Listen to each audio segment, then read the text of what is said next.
মানৱ জীৱনৰ জীৱনকালৰ নাম হৈছে আয়ু। অসুনৰূপে দীৰ্ঘ আয়ু লাভ কৰিবৰ উপায়সমূহ যি শাস্ত্ৰত বৰ্ণনা কৰা হৈছে, এই শাস্ত্ৰখনৰ নাম হৈছে আয়ুৰ্বেদ।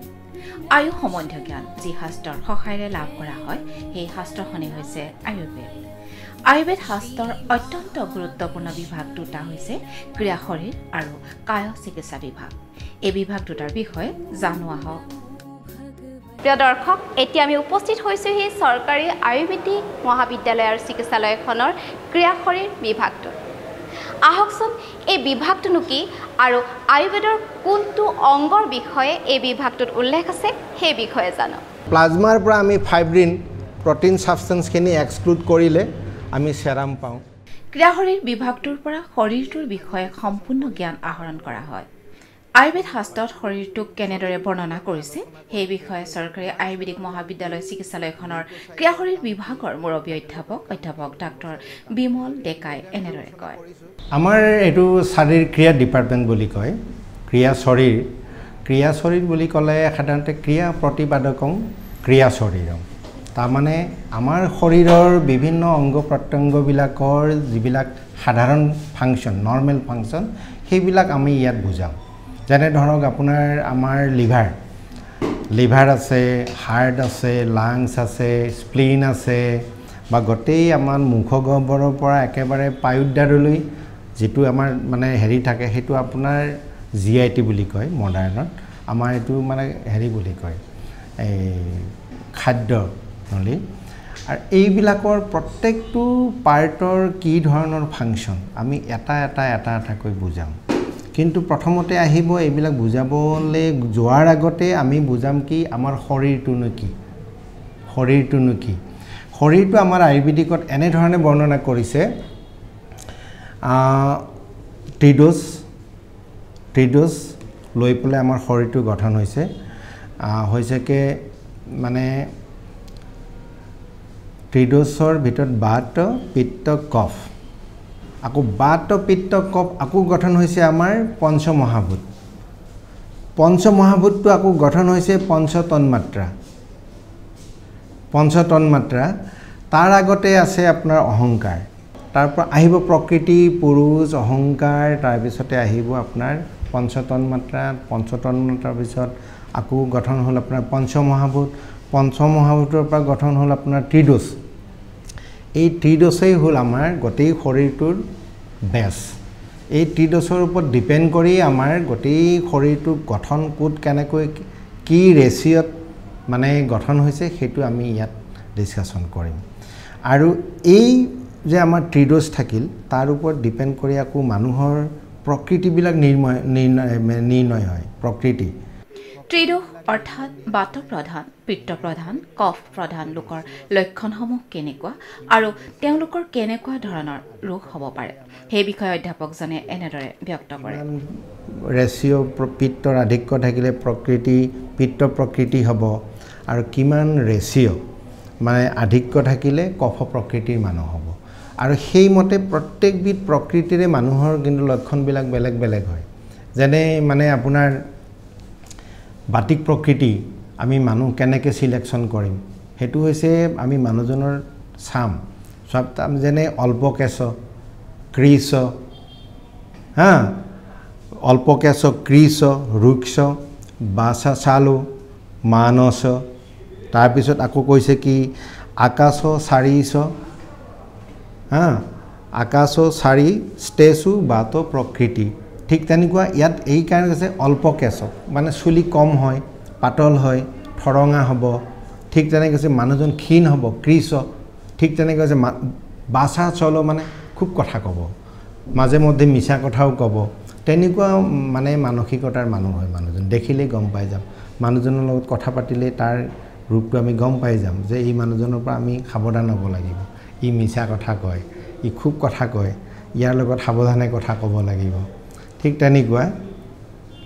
আৰু মানুহজনে আপুনি সুধিব আপুনি সপোন বাৰু কেনেধৰণৰ সপোন পায়। মানুহজনে ক'ব মই সদায় আকাশত উৰি ফুৰা সপোন পাওঁ। কেতিয়াবা এৰোপ্লেনত গ'লোঁ, কেতিয়াবা বা মই পক্ষী হৈ উৰি গ'লোঁ, কেতিয়াবা এটা যে জটায়ু পক্ষীয়ে উৰি আহিছে, মোৰো তেনেকৈ উৰিবলৈ মন যায়, এনেকুৱা ধৰণৰ। ঠিক তেনেকৈ পিত্ত প্ৰকৃতিৰ মানুহক ক'ব আকৌ অকালুই পালিতুই ব্যাপ্ত ধীমান সেদিস ৰোশন স্বপ্নেশু জ্যোতিষাং দ্ৰষ্টা পিত্ত প্ৰকৃতি কো নৰ ইয়াত কৈছে কি পিত্ত প্ৰকৃতিৰ মানুহজন কেনেকুৱা হ'ব তাত কৈছে মানুহজনৰ অকালতে চুলি পকিব আৰু চুলিবিলাক অলপ গ্ৰে কালাৰৰ হয় একদম মানে বাটিক প্ৰকৃতিৰ নিচিনা কিচকিচিয়া কলা নহয় কিন্তু মানুহজনৰ চুলিখিনি অকালপক্ক বা গ্ৰে কালাৰৰ হ'ব আৰু হ'ব কি মানুহজনৰ চুলি সৰিব সোনকালে চুলি সৰিব প্লাস হ'ব কি আপোনাৰ জ্ঞানী হয় কিন্তু মানুহজন জ্ঞানী হয় আৰু আপোনাৰ খুব মানে সোয়েটিং হয় মানুহজনৰ আৰু মানুহজন কথা বতৰাত ৰখাল হয় আৰু মানুহজনৰ খুদিলে গম পাব মানুহজনে মানে কি হয় এই অগ্নিৰ লগত মানে তুলনা কৰিব পৰা ধৰণৰ কিছুমান সপোন দেখে মানুহজন উজ্জ্বল তাৰকা বা উজ্জ্বল নক্ষত্ৰৰ বিষয়ে তেওঁ মানে সপোন পাব পাৰে বা যিকোনো অগ্নিৰ লগত তুলনা কৰিব পৰা ধৰণৰ সপোন পায় ঠিক তেনে একে শ্লেষ্মা পুৰুষবিলাক কিন্তু আকৌ হেৰি হয় আপোনাৰ কি গম্ভীৰ বুদ্ধি স্থূলাংগ স্নিগ্ধ কেশ মহাবল স্বপ্নে জলাশয় কি শ্লেষ্ম প্ৰকৃতি কো নৰ ইয়াত কৈছে কি আপোনাৰ যিবিলাক শ্লেষ্মিক প্ৰকৃতিৰ মানুহ কফ প্ৰকৃতিৰ মানুহ সেইবিলাক খুব গম্ভীৰ হয় সাধাৰণতে গম্ভীৰ গুৰু গম্ভীৰ খুব ডিগনিফাইড পাৰ্সন হয় মানুহজন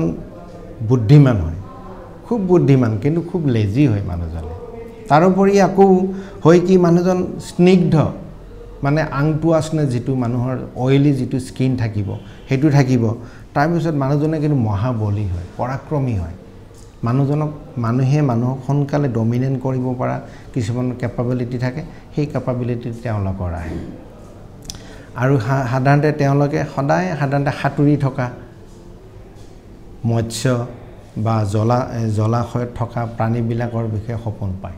তেনেকুৱাকৈ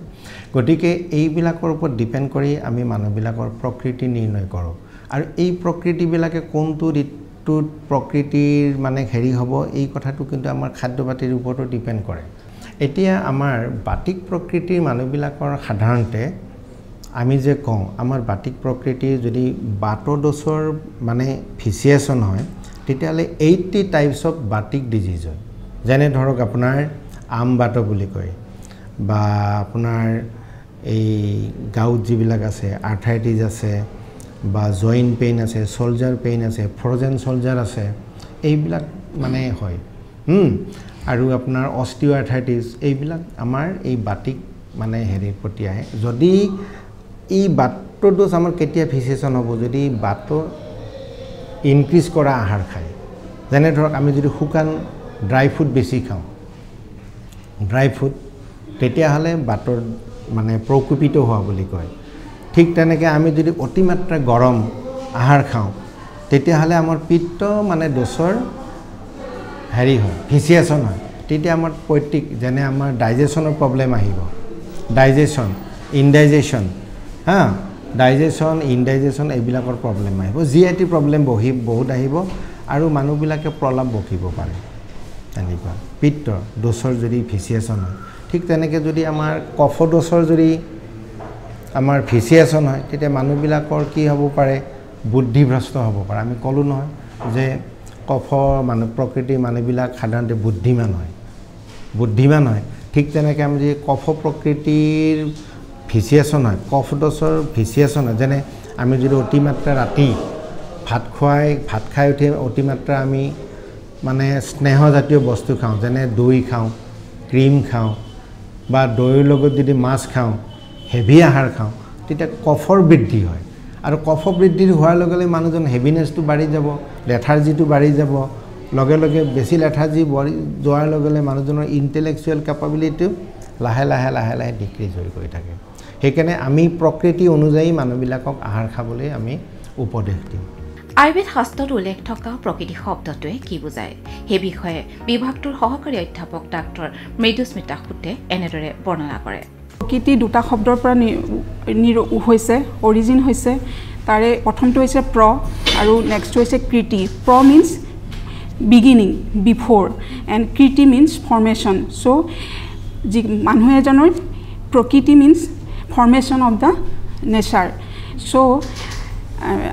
আয়ুৰ্বেদিকত বহুত বিস্তাৰভাৱে কোৱা হৈছে গতিকে চমুকৈ অকণমান ক'বৰ কাৰণে অকণমান অসুবিধাও হয় হ'লেও মই ক'ব বিচাৰিছোঁ আমাৰ প্ৰকৃতি নিৰ্ভৰ হয় নিৰ্মাণ হয় যিটো সময়ত আমাৰ মেল এণ্ড ফিমেল জাইগত ডেট মিনছ আয়ুৰ্বেদৰ মতে মেল জাইগতটোক কোৱা হয় শুক্ৰ আৰু স্ত্ৰী জাইগত যিটো জাইগত ফিমেল জাইগতটোক কোৱা হয় আৰ্তব চ' যেতিয়া আমাৰ ইউনিয়ন হয় ডিউৰিং আৱাৰ ফাৰ্টিলাইজেশ্যন যেতিয়া মেল গেমেট আৰু ফিমেল গেমেট লগ হয় সেইকণ সময়ত সেই টাইমত যেতিয়া আমাৰ পঞ্চমহাভূত বুলি এটা কনচেপ্ট আছে আয়ুৰ্বেদত পঞ্চমহাভূত ত্ৰিগুণ আৰু ডোছৰ কনচেপ্ট আছে ত্ৰিগুণ বুলি কনচেপ্ট আছে এই তিনিটা বস্তুৰ যেতিয়া ইউনিয়ন হয় during our fertilization of male and female gamete প্ৰকৃতি ফৰ্ম হয় আৰু এই প্ৰকৃতি এবাৰ যেতিয়া ফৰ্ম হ'ব এইটো গোটেই লাইফ লং ধৰি গোটেই জীৱনটোৰ কাৰণে হ'ব আৰু যেনেকৈ আমি এতিয়া আমাৰ নিজৰে নেচাৰবিলাক আন নালাগে দুটা টুইনৰ মাজতো ছেম নেচাৰ নাথাকে গতিকে চিবলিঙৰ মাজত নাথাকে গতিকে এই কনচেপ্টটো আমাৰ আয়ুৰ্বেদিকতে মহৰ্ষিসকলে বহুত বছৰ মানে হাজাৰ বছৰ আগতেই প্ৰকাশ কৰি থৈ গৈছে শৰীৰত ৰোগৰ লক্ষণে দেখা দিয়াৰ লগে লগে অৰ্থাৎ উপযুক্ত সময়ত চিকিৎসা লোৱাটো কিমান প্ৰয়োজনীয় সেই বিষয়ে ক্ৰিয়া শৰীৰ বিভাগৰ সহকাৰী অধ্যাপক ডাক্তৰ উপেন কলিতাই এনেদৰে অৱগত কৰে এই গোটেইখিনি বস্তু এটা সৰু এক্সাম্পলত ক'ব পাৰি মানে গোটেই ক্ৰিয়াকালটো ধৰক মানুহজনৰ গা বেয়া লাগিছে তেওঁক আকৌ কোৱা নাই তাৰমানে তেওঁ এটা শৰীৰৰ দুখ যিটো দুখটো মানে তেওঁৰ কিবা এই ফিচিয়েট হৈছে এটা দুখে নিজৰ ঠাইত মানে কিবা দিগদাৰ পাইছে মিথ্যা আৰবিয়াৰৰ কাৰণে সেইটো হ'ল সঞ্চয় ষ্টেজ নেক্সট প্ৰকোপৰ ষ্টেজ তেওঁ বেছি বেয়া লাগিছে বেছি বেয়া লাগি নিজৰ লগৰজনক কৈছে কাৰোবাক এই মোৰ গাটো বেয়া লাগিছে তাৰমানে কি আগতকৈ বেছি পৰ্যায় পাইছে কাৰণ প্ৰথম ষ্টেজটো ট্ৰিটমেণ্ট নকৰিলে নেক্সটটো সেই প্ৰকোপৰ ষ্টেজত তেওঁ লগৰটোহে কৈছে লগৰটোৱে একো মানে ইনিচিয়েটিভ লোৱা নাই তেতিয়া লগৰটোৱে যেতিয়াতো আৰু বেয়া লাগিছে গাটো মানে তাত এগ্ৰাভেটেড হোৱাৰ পিছত মানে বেলেগ ফালে স্প্ৰেড হ'ব নহয় সেই ষ্টেজটো পাইছে থাৰ্ড নম্বৰ ষ্টেজটো তেতিয়া লগৰটোৱে বস্তু ডক্টৰ তাত নিব লাগিব এইটো হ'ল মানে প্ৰচাৰৰ ষ্টেজ ডক্টৰ তাত নিব লাগিব পিছত নেক্সট ষ্টেজটো মানে সেইটোতো পেচেণ্টটো অলৰেডি ডক্টৰ যোৱা নাই এতিয়ালৈকে তেতিয়া পেচেণ্টটো যিহেতু একে হৈ আছে আগৰ পৰা ট্ৰিটমেণ্ট নকৰাকৈ তাৰ ড'জটো বাঢ়ি আছে নেক্সট 4 নম্বৰ ষ্টেজটোত ডক্টৰ ওচৰত লৈ গ'ল সেইটো কয় স্থানৰ সঞ্চয় ধৰক ওপিডিত লৈ গ'ল স্থানৰ সঞ্চয় এইটো ওপিডিত নিয়াৰ পিছত পেচেণ্টটো তেতিয়ালৈকে ট্ৰিটমেণ্ট পোৱা নাই তাৰ ধৰ পেচেণ্টটো এনেকুৱা হৈছে যে ওপিডিত নিছে কিন্তু বেমাৰটো ভাল হোৱা নাই মানে প্ৰপাৰ ট্ৰিটমেণ্ট পোৱা নাই তাৰপিছত পেচেণ্টক আই পি ডিত নিব আই পি ডি ষ্টেজটো হ'ল এই ব্যক্তি ষ্টেজটো মানে গোটেই মেনিফেষ্টেশ্যন হৈছে পেচেণ্টটোৰ মানে বেমাৰ ফুটি উঠিছে আই পি ডি পিছত পেচেণ্টটো কি হ'ব হয়তো আই চি ইউত নিব লগা হ'ব পাৰে যিটো আই পি ডিটো প্ৰপাৰ ট্ৰিটমেণ্ট নপৰিলে বা ভাল মানে বেমাৰৰ মতে ট্ৰিটমেণ্ট যদি পৰা নাই তেতিয়া আই চি ইউ মানে কি কমপ্লিকেশ্যন তাৰমানে পেচেণ্টটো হয় আই চি ইউৰ পৰা ৰিটাৰ্ণো হ'ব পাৰে নাইবা ঢুকাব পাৰে ৰাসায়নিক ক্ৰিয়া বিক্ৰিয়াই শৰীৰ এটাক কেনেকৈ প্ৰভাৱ পেলায় সেই বিষয়ে সহকাৰী অধ্যাপক ডক্টৰ পদ্মন্য গোস্বামীয়ে এনেদৰে অৱগত কৰে ডিজিজ হৈছে any kind of disease is a chemical reactions that change of chemical reaction inside our body আৰু সেই চেঞ্জ অফ কেমিকেল ৰিয়েকশ্যনটো এটা চিমটম দেখুৱায়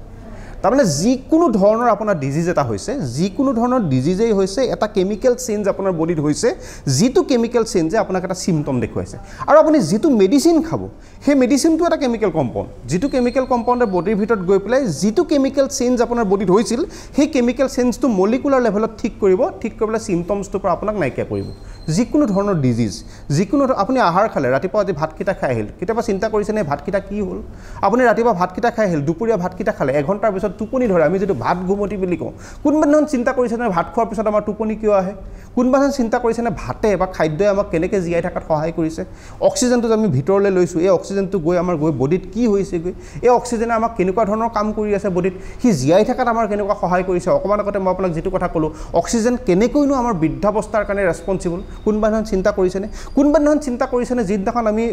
আৰবান এৰিয়াত ওলাই আহিছোঁ দিনটো টাউনত ঘূৰিছোঁ সন্ধিয়া ঘৰলৈ ঘূৰি যাওঁতে মূৰটো বিষাইছে কিয় মূৰটো বিষাইছে কোনবা দিন চিন্তা কৰিছেনে তাত কাৰ্বন মন'ক্সাইডৰ কি ৰুল আছে চিন্তা কৰিছেনে হিমোগ্ল'বিনৰ কি ৰুল আছে কোনবা দিন চিন্তা কৰিছেনে নাই কৰা এই গোটেই কথাবিলাক মলিকুলাৰ চেঞ্জেছ আপোনাৰ মূৰ বিষোৱাৰ পৰা আৰম্ভ কৰি আপোনাৰ মনৰ ভিতৰত থকা ইম'শ্যনছটোলৈকে এভৰিথিং কণ্ট্ৰল বাই কেমিকেলছ আপুনি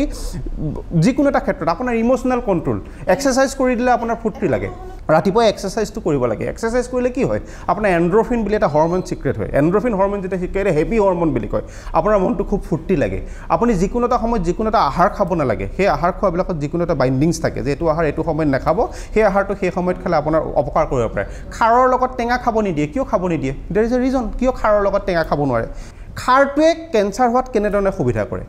খাৰ খালে আপোনাৰ কেঞ্চাৰ হোৱাৰ প্ৰৱণতা কিয় বাঢ়ি যায় আপোনাৰ খাৰেই নহয় আমি যে কৈ আছোঁ আজিকালি আমি ইমান সাৰ দিয়া বস্তু খাইছোঁ সাৰ দিয়া বস্তু খোৱাৰ কাৰণে আমাৰ কেঞ্চাৰ হোৱাৰ টেণ্ডেঞ্চি বাঢ়িছে কিয় হোৱাট ইজ দ্য ৰোল তাত ইউৰিয়াৰ কি ৰোল আছে তাত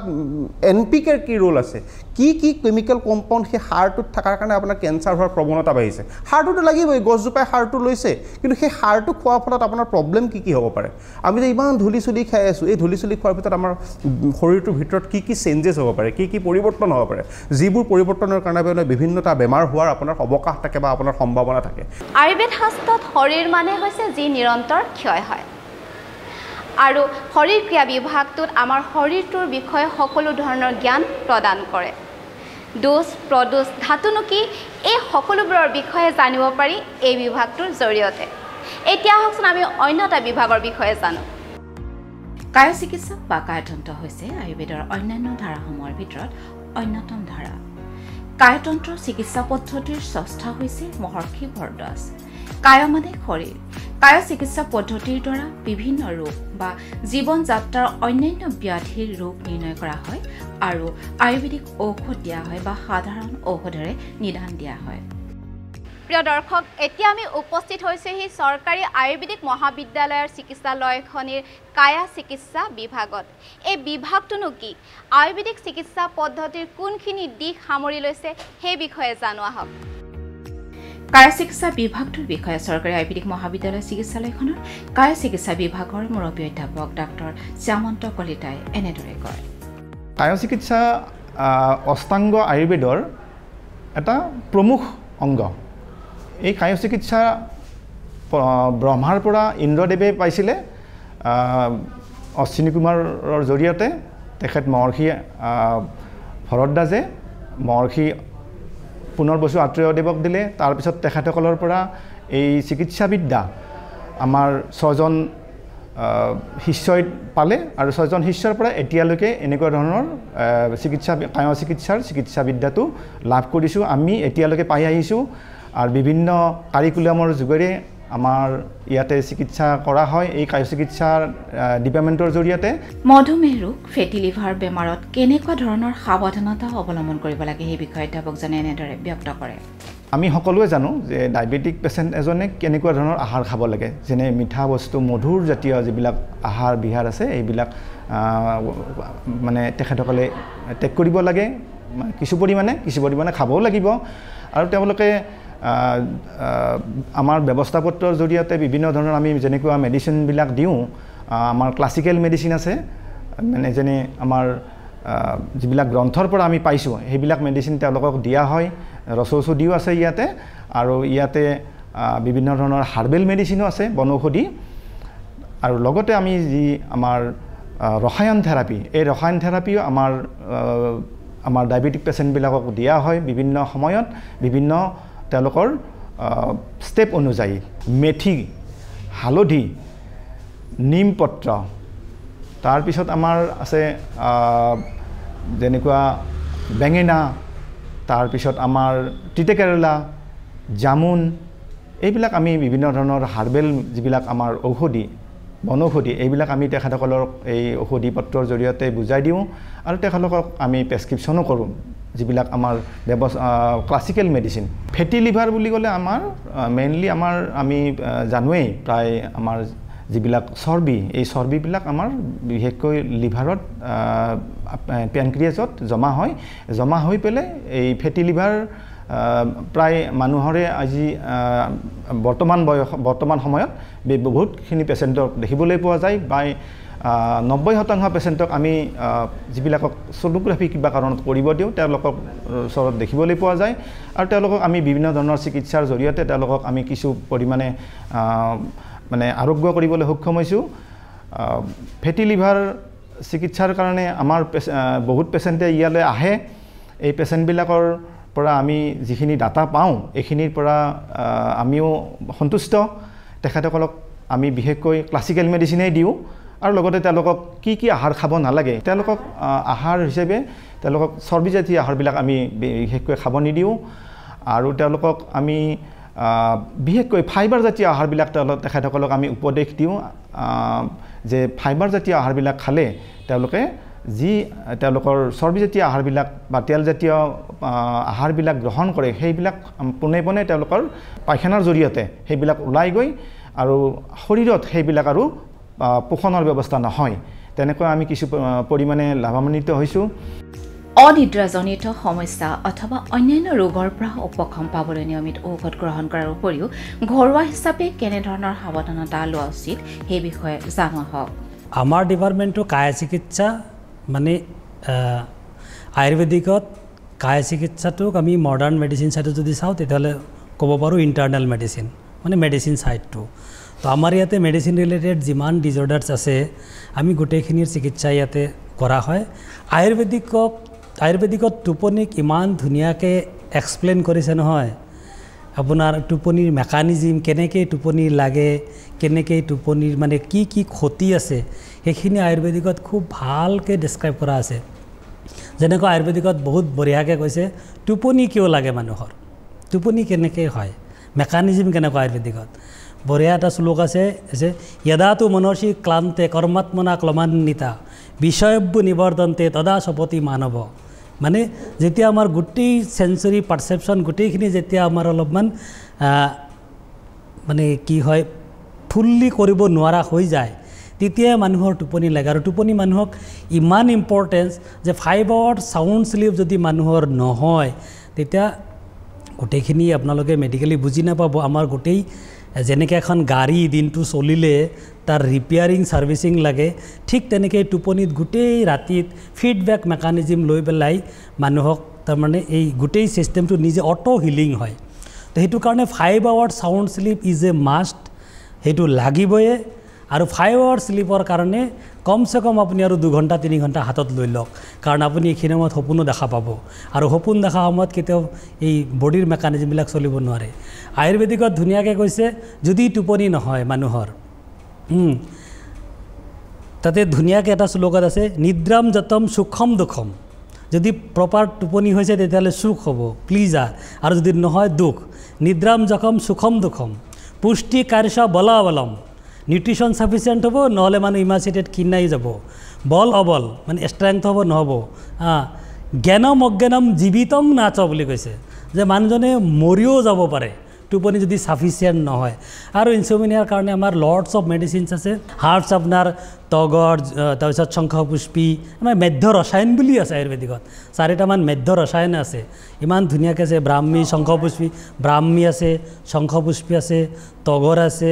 তাৰপিছত আপোনাৰ গুৰুচি আছে এইখিনি খুব ভাল ভাল বহুত মানে আপোনাৰ মেধ্য ৰসায়ন আয়ুৰ্বেদিকত 4টাকৈ কৈছে মেধ্য ৰসায়ন তাৰে আণ্ডাৰত গোটেইখিনি আৰু ভাগ আছে শংখপুষ্পী আপুনি চিৰাপ খালেই নহ'ব তাৰে মাধ্য ৰসায়নৰ কিছুমান ভাগ আছে যেনেকৈ শংখপুষ্পী কল্ক ফৰ্মত খাব লাগে চব বেলেগ বেলেগ প্ৰিপাৰেশ্যন বেলেগ বেলেগ আছে শংখপুষ্পীটো কল্ক হিচাপত মানে পেষ্ট হিচাপত এনেকুৱা বনাই খাব লাগে অন্য প্ৰিপাৰেশ্যন পেষ্ট মানে অন্য কিছুমানৰ লগত আছে তগৰটো আজিকালি মাৰ্কেটতো পায় শংখপুষ্পীও পায় মাৰ্কেটত তাৰপিছত আপোনাৰ ব্ৰাহ্মীও পায় গোটেইখিনি এভেইলেবল আছে মই কায় চিকিৎসা বুলি ক'লে কায় চিকিৎসা ৱৰ্ড দুটা আছে শব্দ দুটা আছে কায় চিকিৎসা ৱৰ্ডটো যেনে কায়া আৰু চিকিৎসা যিটোৰ মিনিংটোৱে হ'ল যি বিভিন্ন ধৰণৰ ডিজিজ যিটো আমি শৰীৰৰ বিভিন্ন ধৰণৰ ডিজিজবোৰ আমি ট্ৰিট কৰিব পাৰোঁ সেইটোকে কায় চিকিৎসা বুলি সাধাৰণ ভাষাত ক'ব পাৰি এতিয়া আমি ডিজিজ বুলি ক'লে কায় চিকিৎসা ডিপাৰ্টমেণ্টৰ বিভিন্ন ধৰণৰ ডিজিজ আহে যেনেকুৱা আমি ক'ব পাৰোঁ এতিয়া সন্ধিবাত অষ্টিঅ'আৰ্থ্ৰাইটিছ ৰিমাটইড আৰ্থ্ৰাইটিছ যিটোক আমি আমবাত বুলি কওঁ আমলপিত্ত গেষ্ট্ৰাইটিছৰ পৰা মধুমেহ ডায়েবেটিছলৈকে জ্বৰৰ পৰা গোটেইখিনিত আটাইবোৰ ডিজিজে ট্ৰিটমেণ্ট কৰা হয় কায় চিকিৎসা ডিপাৰ্টমেণ্টত এতিয়া আমি অকল ট্ৰিটমেণ্টে নকৰোঁ কায় চিকিৎসা ডিপাৰ্টমেণ্টত অকল ট্ৰিটমেণ্টে নহয় লগতে আমি ৰোগীখিনিক কওঁ কি খাব লাগে কি খাব নালাগে কেনেকুৱা ধৰণৰ কাম কৰিলে ডিজিজটোৰ পৰা বাচি থাকিব পাৰে আপুনি যেনেকুৱা আপুনি ফেটি লিভাৰ ডিজিজত কওঁ আমি কেনেকুৱা ধৰণৰ খাদ্য ঔষধৰ লগতে আমি এডভাইচ কৰোঁ যে আপুনি এনেকুৱা ধৰণৰ খাদ্যবোৰ এভইড কৰিব যেনেকৈ তেল মছলা বাহিৰৰ ফাষ্ট ফুড ঘি বাটাৰ এইবোৰ আপুনি নাখাব আৰু পাৰিলে ভেজিটেৰিয়ান বা বেছিকৈ ভেজিটেবলছ ফ্ৰুটছ এনেকুৱা ধৰণৰ খাদ্যবোৰ আপুনি গ্ৰহণ কৰিব তেনেকৈ আমি মধুমেহ ৰোগী যিবোৰ ডায়েবেটিছ পেচেণ্ট তেওঁলোকক আমি ঔষধৰ লগতে আৰু বিভিন্ন ধৰণৰ খাদ্য আমি এডভাইচ কৰোঁ যেনেকৈ আপুনি ৰাতিপুৱা উঠি মিঠি গুটি যিটো আছে আপুনি তিয়াই থৈ পেলাই ৰাতিপুৱা পানীটো খাব আৰু পাৰিলে মিঠি গুটিকেইটাও চুবাই খাব পাৰে আৰু লগতে আমি নিমপাত ঔটেঙা কাৰি পাত্তা যেনেকুৱা নৰসিংহৰ পাতটো আপুনি ডেইলি খাব পাৰে তো ডালচিনি পাউডাৰটো আপুনি গুড়ি কৰি ৰাখিও সেইটো ডেইলি অলপ অলপকৈ খাই থাকিলে বহুতখিনি চুগাৰ কমাই দিয়ে আপোনাৰ